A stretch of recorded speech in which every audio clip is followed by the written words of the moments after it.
Marquez. He didn't miss too many punches, and he was punching from all angles, even as he was twisting and turning.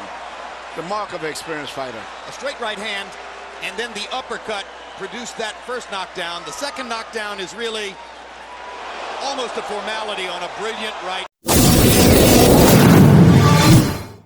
of Diaz's aggression. Diaz showing respect, but ripping Marquez with another left hook. 3 body shots from Marquez. Diaz goes in with the right hand. This is going to be a hellacious war. The well-known cultural Mexican tradition of willing to mix it up. And are they ever? What a big left hook by Diaz. Marquez trying to fire back, lands a right cross and a left hook. Round 1 is an all-out war. I get the hunch that Marquez is going to need to stay off the ropes, Emmanuel. Yes, and I don't think he's going to do that. And the way that Diaz is punching, he's got his head down more, where he's getting better leverage in the exchanges, and Marquez's head is up more, where he can maximize his strength. Big left hook, staggers Marquez. Marquez in trouble. More than 30 punches in the round. Big left hook by Diaz, straight right hand by Marquez. Diaz jabbing and hunting. Marquez going to the body and coming back up. Missed the right hand. What a round. Here we say Diaz driving in, as we call it, left hook right there, and had probably more effect than it would have had, except because he had him back and back. And he's maximizing his weight on every punch by lunging forward. Power, but you have to wonder about those reflexes at the age of 35. And particularly, given the wars he's been in. Diving board all at once, but he's looked really good in the first couple rounds against a guy who's looked just a tiny bit better. This is the Juan Diaz that had the boxing world buzzing before his loss to Nate Campbell. What a will! What determination! Good left hook. I remember the last time I saw 3 judges score a draw. Very, very rare. Back to this fight. Juan Diaz led the more clean sets. Just like he's doing right there. 3-0 Diaz. You know, I understand the harder punches. Well, I think he might be a harder puncher. Has been brilliant so far at finding those moments when Marquez's right hand is slightly dropped. He's landed several flush left hooks. Yeah, and he gets maximum level. He hunches his body forward in a Joe Frazier type style. Why should a fight like this even be scored? Just let him fight to the finish. But Marquez is landing a lot of clean, effective combinations, particularly at the end of the round. Diaz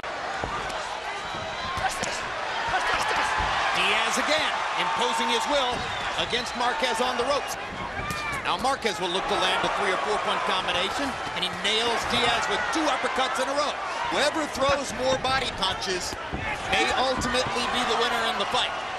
Well, I tell you what, this is going to be a tough fight right here. On our competitor network, Showtime. One difference.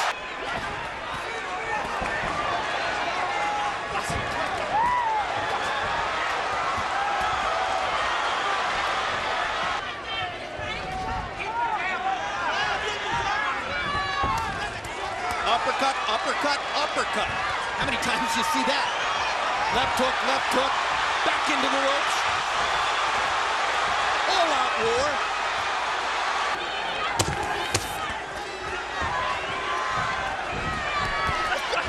Diaz eats a hard right hand, lands a hard right hand. Stay off them ropes. When he goes on the ropes, Juan Diaz just pummels him like you're watching right here. When the fight goes into the center of the ring, Juan will know.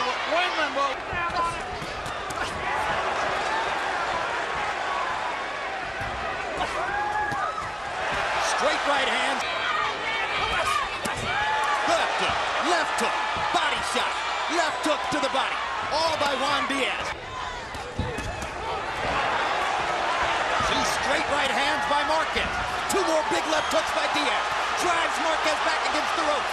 Lands a straight right hand of his own. Marquez trying to counter again. Diaz keeping the pressure on. He listened to Ronnie between rounds. He's not going to let the Mexican rest. Now this. Economic conditions are helping to bring boxing back. Because he considers Diaz a half Mexican. He's American Mexican. What action. This is amazing. Marquez is a good defensive fighter, but Diaz overwhelms his defense, overtaxes it kind of dire way here against Marquez. Well, we told you how Marquez adjusts and comes on. Oh, and Diaz got caught with a left hook, and he looks stunned. 25 seconds to go. Can the great technician find a way? Okay. No, don't worry about that cut. The cut is okay. Here you see Marquez mixing up his punches to the outside and between the gloves. I think that left uppercut between the gloves right there was a shot that caused the cut. You can see the blood just start to spurt. And here is a left hook that he catches with the head, which he just simply didn't see the punch. And it's a punch that hurts is always one you didn't see. Because they When if he stops it, it'll be the first thing he's done in the fight. Though Marquez is the much more experienced, in fact, it's Diaz who's had more experience. Fighting in his hometown. And he's supposedly the stronger man. And he's hurt. A huge uppercut. Down goes Diaz. Probably go back to fighting. A experienced fighter would probably clinch, but I don't think that's what he's going to do. And look at Marquez go to the body. Look at him go to the body to try to set up the finish. And what a right hand. And that will be that. What you just saw was a really good young fighter knocked out by a great old fighter. Knockdown, Emmanuel. Right hand, but what amazed me was the precision and the accuracy of the punches from Marquez. He didn't miss too many punches, and he was punching from all angles, even as he was twisting and turning. The mark of an experienced fighter. A straight right hand, and then the uppercut produced that first knockdown. The second knockdown is really almost a formality on a brilliant right uppercut. The one thing that Marquez set up did, by the body shots. Marquez mixed up his punches. So he threw punches over the top, and then he threw punches up underneath. The sheer professionalism. Good grounds to say that. Well, let me say this. That's as sensational as any performance Manny Pacquiao's ever produced.